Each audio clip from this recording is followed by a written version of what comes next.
അസ്സലാമു അലൈക്കും വറഹ്മത്തുള്ളാഹി വബറകാതുഹു. അൽഹംദുലില്ലാഹി റബ്ബിൽ ആലമീൻ. അല്ലാഹുമ്മ സ്വല്ലി അലാ സയ്യിദിനാ മുഹമ്മദിൻ വഅലാ ആലി സയ്യിദിനാ മുഹമ്മദ്. ബഹുമാനികളായ മുഅ്മിനീങ്ങളെ, പരിശുദ്ധമായ റമളാനിൽ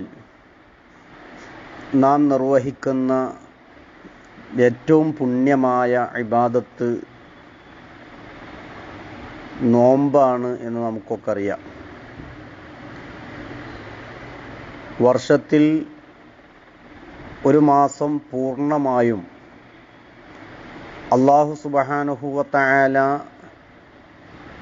നമുക്ക് നോമ്പ് നിർബന്ധമാക്കിയിരിക്കുകയാണ്.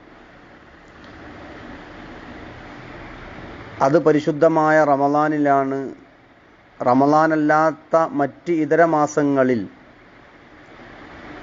സുന്നത്തായ ധാരാളം നോമ്പുകളും നമ്മോട് കൽപ്പിക്കപ്പെട്ടിട്ടുണ്ട്. അത് ശക്തമായി സുന്നത്തുള്ളതും അല്ലാത്തതുമായിട്ടുള്ള ധാരാളം മഹത്വങ്ങൾ വിവരിച്ചിട്ടുള്ള നോമ്പുകളൊക്കെ ആ കൂട്ടത്തിലുണ്ട്. നോമ്പല്ലാത്ത മറ്റ് ധാരാളം ഇബാദത്തുകൾ വേറെയുമുണ്ട്.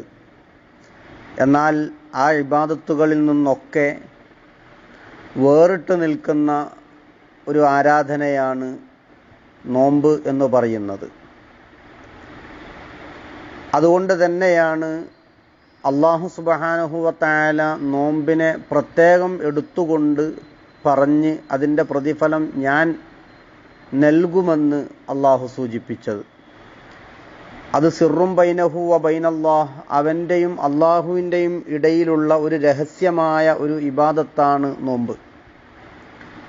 നോമ്പിലൂടെ ഒരു മനുഷ്യന് ഒരുപാട് ഉയരങ്ങളിലേക്ക് എത്താൻ സാധ്യമാകും.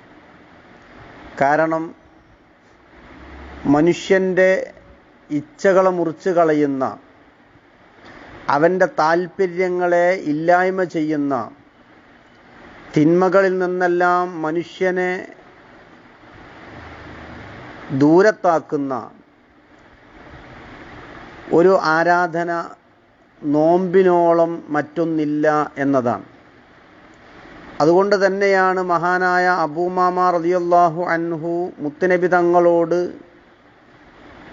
ഖൈറായ ഒരു അമല് പഠിപ്പിച്ചു തരാൻ പറഞ്ഞപ്പോൾ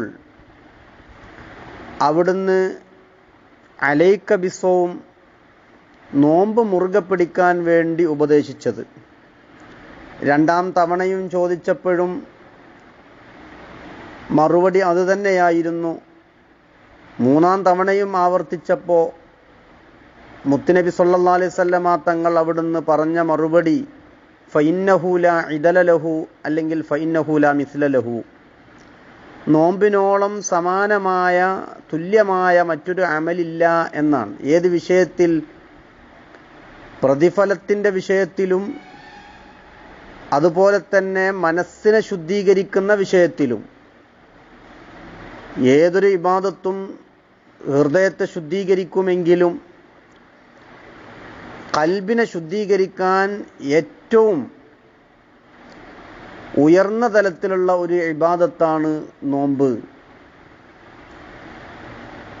അതുകൊണ്ടാണ് പരിശുദ്ധ ഖുർആനിൽ അള്ളാഹു നോമ്പ് നിർബന്ധമാക്കിയതിനെക്കുറിച്ച് പറഞ്ഞപ്പോൾ അള്ളാഹു അതുകൊണ്ട് ലക്ഷ്യമാക്കുന്നത് അവനെ തഖ്വയിലേക്ക് ഉയർത്തുക എന്നതാണ്. തഖ്വ എന്ന് പറഞ്ഞാൽ അത് ജീവിതത്തിൻ്റെ ഏറ്റവും വലിയ വിശുദ്ധിയിലൂടെ കടന്നു പോകുന്നതാണ്. മഹാനായ അലി റളിയല്ലാഹു തആല അൻഹു തഖ്വയെ നിർവചിച്ചത് അത്തഖ്വ ഹിയൽ ഖൗഫു മിനൽ ജലീൽ വൽ അമലു ബിത്തൻസീൽ വൽ ഖനാഅതു ബിൽ ഖലീൽ വൽ ഇസ്തിഅദാദു ലിയൗമിർ റഹീൽ എന്നാണ്. തഖ്വ എന്ന് പറഞ്ഞാൽ അത് അള്ളാഹുവിൽ നിന്നുള്ള ഒരു ഭയം, അള്ളാഹുവിനെ കുറിച്ചുള്ള ഒരു പേടി, അതൊരു മനുഷ്യൻ്റെ ഖൽബിലുണ്ടാവുക. അതേറ്റവും വലിയൊരു വിശുദ്ധിയാണ്. അതോടൊപ്പം തന്നെ പരിശുദ്ധ ഖുർആൻ കൊണ്ട് അവൻ്റെ ജീവിതത്തിൽ അവൻ പ്രവർത്തിക്കുകയാണ്. ഖുർആനിലുള്ളത് കൊണ്ട് അവൻ്റെ ജീവിതം ഖുർആനായി മാറുക. ജീവിതത്തിലുള്ള ഭൗതിക സുഖങ്ങളിലൊന്നും ആനന്ദം കൊള്ളാതെ അവന് ലഭിക്കുന്നതിൽ മാത്രം സംതൃപ്തനായി അള്ളാഹുവിൻ്റെ ഖളാ ഖദറുകളിൽ അവൻ വിശ്വസിച്ച് ജീവിക്കും. മാത്രവുമല്ല, അവസാന യാത്രയ്ക്ക് വേണ്ടി, അന്ത്യയാത്രയ്ക്ക് വേണ്ടി അവൻ്റെ ജീവിതത്തിൽ വലിയ ഒരുക്കങ്ങളുണ്ടാക്കും. ഇതൊക്കെയാണ് യഥാർത്ഥത്തിൽ ഒരു മനുഷ്യൻ്റെ ഔന്നിത്യം എന്ന് പറയുന്നത്. ഇതിലൂടെയാണ് ഈ ഒരു അവസ്ഥയിലേക്ക് നോമ്പ് ഒരു മനുഷ്യനെ ആക്കി തീർക്കുമെന്നാണ് അബ്ദുല്ലാഹ് ഇബ്നു മസ്ഊദ് റളിയല്ലാഹു തആല അൻഹു പറഞ്ഞത്, അയ്യുതാഅ ഫലാ യുഅസാ, അള്ളാഹുവിനെ ധിക്കരിക്കാതെ അള്ളാഹുവിനെ അനുസരിച്ചുകൊണ്ടുള്ള ഒരു ജീവിതം.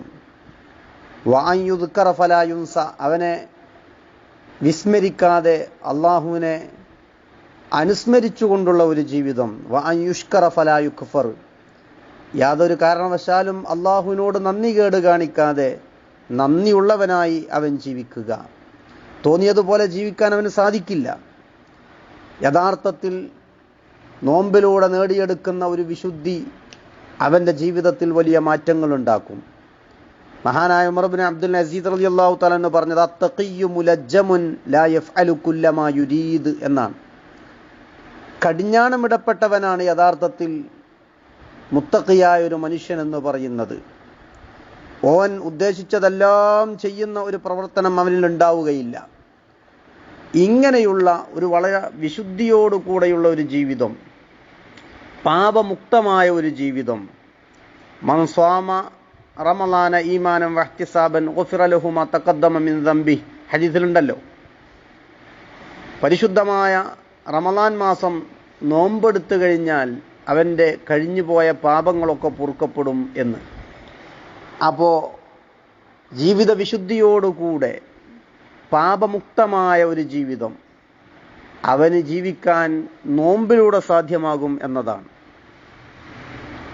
ഒരിക്കലും ബാഹ്യമായ അമലുകളെ കൊണ്ട് ഒരു മനുഷ്യന് തഖ്വയുണ്ടാക്കിയെടുക്കാൻ സാധിക്കില്ല. നോമ്പെന്ന് പറയുന്നത് കേവലം അതൊരു ബാഹ്യമായ ഇബാദത്തല്ല, ആന്തരികമായി. അതാണ് സിറും ബൈനല്ലാ എന്ന് പറഞ്ഞത്. അള്ളാഹുമായുള്ള ഒരു രഹസ്യ കരാറാണ് യഥാർത്ഥത്തിൽ നോമ്പെന്ന് പറയുന്നത്. അതുകൊണ്ട് തന്നെ അള്ളാഹുവിലേക്ക് കൂടുതൽ അടുക്കാനും ജീവിതം ഏറെ വിശുദ്ധിയോടുകൂടെ പരിവർത്തിപ്പിച്ചെടുക്കാനും അവന് സാധ്യമാകും. മഹാനായ ഇമാം നവവി റളിയല്ലാഹു തആല അൻഹു പറഞ്ഞത്, അന്നൽ അഅമാല ളാഹിറ ലാ യഹ്സുലു ബിഹ തഖ്വ, ബാഹ്യമായ ആരാധന കൊണ്ട് ഒരിക്കലും ഒരു മനുഷ്യന് തഖ്വയുണ്ടാക്കിയെടുക്കാൻ കഴിയില്ല എന്നതാണ്. വഇന്നമാ തഹ്സിലു ബിമാ യഖഉ ഫിൽ ഖൽബി മിൻ അളമത്തില്ലാഹി വഖശിയതിഹി വമുറാഖബതിഹി, അല്ലാഹുവിനെ മഹത്വപ്പെടുത്തി ഹൃദയത്തിൽ പടച്ച റബ്ബിനെ മഹത്വപ്പെടുത്തുകയും അള്ളാഹുവിനെ കുറിച്ചുള്ള ഒരു ഭയം ഹൃദയത്തിലുണ്ടാവുകയും എപ്പോഴും അവൻ്റെ മുറാഖബത്തുമായി അവനുമായുള്ള ഒരു നിരീക്ഷണം, റബ്ബിൻ്റെ നിരീക്ഷണം എപ്പോഴും ഉണ്ടെന്ന ഒരു ചിന്തയും ഇതിലൂടെയൊക്കെ ഉണ്ടായിത്തീരുന്ന ഹൃദയത്തിലുള്ള വലിയ മാറ്റമാണ് യഥാർത്ഥത്തിൽ തഖ്വ എന്ന് പറയുന്നത്. ആ ഒരു ലക്ഷ്യമാണ് നോമ്പിലൂടെ അല്ലാഹു സുബ്ഹാനഹു വ തആല ലക്ഷ്യമാക്കുന്നതും. അതുകൊണ്ട് തന്നെ നമ്മുടെ ജീവിതത്തിൻ്റെ ഏറ്റവും മർമ്മപ്രധാനമായത് ജീവിതത്തിൻ്റെ വിശുദ്ധിയാണ്. ആ വിശുദ്ധി കാത്തു സൂക്ഷിച്ച് മുന്നോട്ട് മരണം വരെ മുന്നോട്ട് പോവുക എന്നതാണ് നമ്മുടെയൊക്കെ ലക്ഷ്യം. അള്ളാഹു ആ ലക്ഷ്യപൂർത്തീകരണം നമുക്കൊക്കെ സാധ്യമാക്കി തരട്ടെ. ആമീൻ എന്ന് ദുആ ചെയ്തുകൊണ്ട് എല്ലാവരോടും ദുആ കൊണ്ട് വസിയത്ത് ചെയ്ത് ഞാൻ എൻ്റെ വാക്കുകൾ അവസാനിപ്പിക്കുന്നു. വആഖിറു ദഅവാന അനിൽ ഹംദുലില്ലാഹി റബ്ബിൽ ആലമീൻ. അസ്സലാമു അലൈക്കും വറഹ്മത്തുള്ളാഹി വബറകാതുഹു.